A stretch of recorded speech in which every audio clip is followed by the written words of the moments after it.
Sejak Neni tahu bahwa dirinya hamil, dia lebih sering termenung di dalam kamar. Neni lebih banyak diam dan menghabiskan waktunya untuk menatap jendela. Membuat Indri jadi bingung harus bagaimana. Membuat Neni mau makan dan mengerti bahwa bayinya butuh asupan nutrisi. Makan dulu Neni, tolong jangan siksa dirimu seperti ini. Apalagi ada calon bayimu. Kasihan dia. Jangan pernah kamu sakiti dia, ucap Indri, mulai geram dengan kelakuan Neni. Aku bener-bener lagi gak pengen makan, In. Makasih ya atas perhatianmu, jawab Neni malas. Nen, ingat ya, calon bayi itu gak tahu apa-apa. Jadi kamu jangan siksa dia. Ingat itu, kamu harus makan, ucap Indri lagi, kembali kesal. Aku masih gak habis pikir, mengapa dia datang di saat seperti ini ya, In? Aku sampai gak tahu bagaimana aku harus memperlakukannya, jawab Neni jujur. Sekarang harusnya kamu bangga. Kamu udah bisa membuktikan pada seluruh dunia bahwa kamu tidak mandul. Tuduhan mertua dan mantan suami jahatmu itu ternyata tidak benar, ucap Indri, bersemangat membangkitkan kepercayaan diri sang sahabat agar tidak lemah. Haruskah aku begitu? Aku hamil di luar nikah. Nanti apa kata orang-orang? Tanya Neni lagi. Sudahlah, gak perlu kamu memikirkan kayak gituan. Memangnya apa yang kamu takutkan? Mudah bagimu mengatakan itu, In. Aku yang mengalami sendiri pusing menghadapinya. Apalagi bapak bocah ini sangat sombong. Pria paling menjengkelkan yang aku kenal, ucap Neni dengan emosi menggebu. Tunggu, jadi kamu tahu siapa bapak ini? Indri menatap Neni dengan tatapan heran. Spontan Neni memejamkan mata. Neni sadar jika ia kelepasan. Neni menatap sang sahabat dan mengangguk ragu. Neni tersenyum malu. Tapi dia menjengkelkan. Dia pria paling menyebalkan. Sok keren dan lain-lain, jawab Neni seolah sangat hafal dengan pria itu. Kamu seperti kenal sekali dengan ayah anak ini. Jangan-jangan kamu memang benar berselingkuh dengannya, bukan dijebak, ucap Indri curiga. Tentu saja Neni tidak terima dengan tuduhan itu. Enak saja asal tuduh. Aku gak seburuk itu, Indri. Mana mungkin aku selingkuh? Neni menatap tak suka pada Indri. Sorry, aku hanya curiga. Sumpah, aku gak ada bermaksud menuduh, jawab Indri memohon. Kecurigaanmu sangat tidak beralasan. Tidak ada bukti. Bisa jadi kecurigaanmu itu nanti jadi fitnah. Asal kamu tahu, aku bertemu pertama kali dengan bapak bayiku ya di malam itu. Lalu aku ketemu lagi pas ulang tahun anaknya. Ketemu lagi pas kemarin dia jemput aku buat nemenin anaknya ke sekolah. Udah gitu aja, jawab Neni. Akhirnya tak tahan dan memberitahu sahabatnya apa yang sebenarnya terjadi antara dirinya dan ayah calon bayi ini. Nen, ya Tuhan, jadi pria yang dijebak sama kamu itu ayahnya Brian? Tanya Indri memastikan. Iya, jadi aku mesti gimana? Nah ini menunduk sedih dan Indri paham jika ini pasti sangat berat untuk Neni. "Nen, bagaimana kalau kamu minta pria itu tanggung jawab?" ucap Indri mengungkapkan idenya. "Gak mau Indri, aku gak berani," tolak Neni. "Lalu kamu mau anakmu lahir tanpa bapak?" "Ayolah Nen, demi bayumu," bujuk Indri logis. "Tapi bagaimana jika dia tidak mau?" tanya Neni ragu. "Paksa dialah, kamu harus berani demi calon anakmu ini," jawab Indri tegas. Neni mengangguk mengerti. Benar kata Indri, ia harus berusaha demi bayinya. Kalaupun nanti hasilnya tidak sesuai harapan, setidaknya Neni tetap berusaha demi bayinya. Ya, demi bayinya. Tak mau banyak berpikir, Neni pun segera bersiap pergi ke rumah Sam. Tentu saja untuk meminta pria itu bertanggung jawab atas bayi yang tercipta akibat kesalahan satu malam yang pernah mereka lakukan.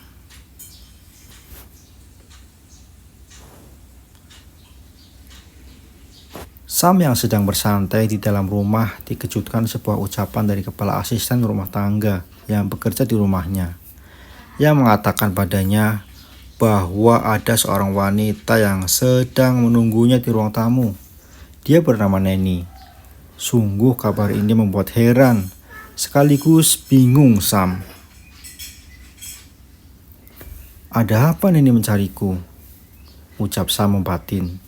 Jujur Sam penasaran dengan tujuan Neni mencarinya. Sam melangkah menuju ke ruang tamu. Di sana sudah ada Brian dan Neni yang sedang bercanda dengan akrabnya. Dalam hati, pria ini tersenyum karena disuguhi adegan manis itu.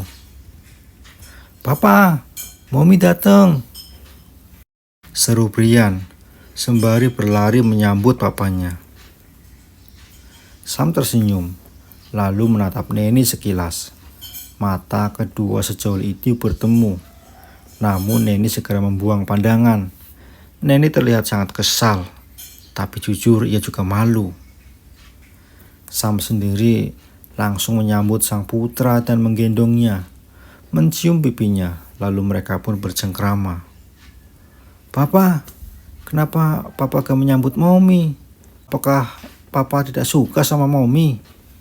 tanya Brian takut. Sorry, aduh, Papa jadi lupa tersenyum.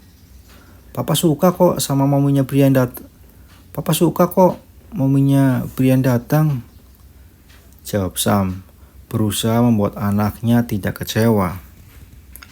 "Baiklah, sekarang Brian mandi dulu. Papa mau ngobrol sama Mommy," tanya Sam lagi. Brian tersenyum. "Baiklah Papa, Brian akan mandi dulu," jawab bocah tampan ini. Kemudian dia segera turun dari gendongan sang ayah dan berlari ke arah Neni, memeluk Neni dan berpamitan mandi.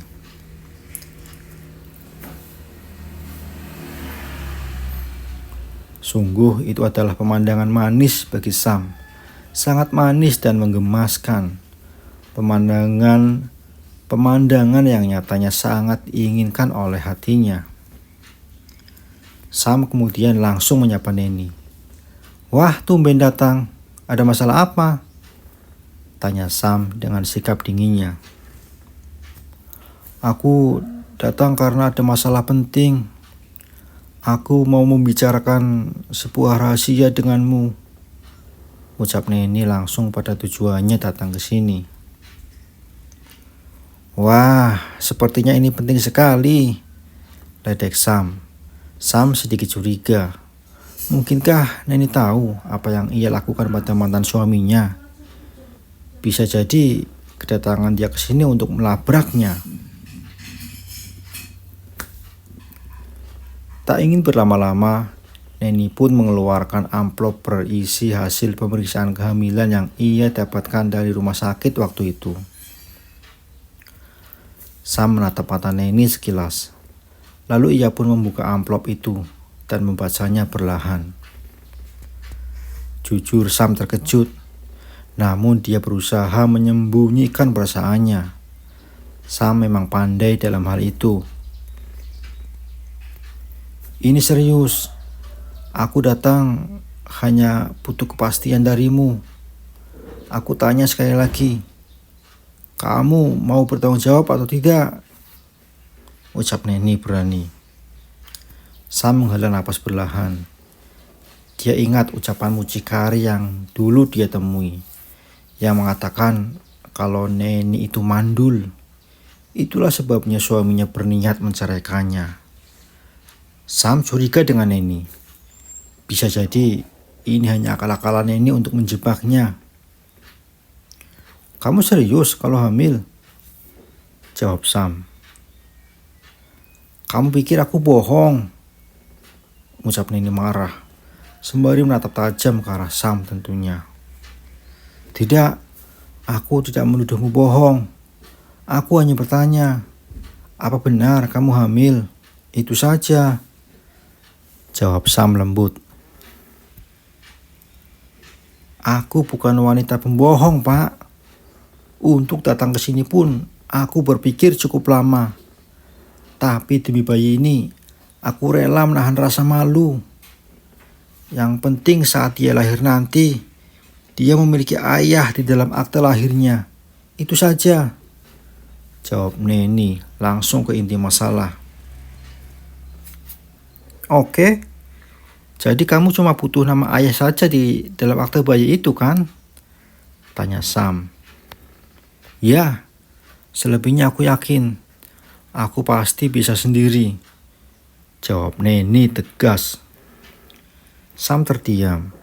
Ia tahu jika wanita di depannya ini pasti telah banyak melewati kesedihan sehingga dia bisa sekuat ini.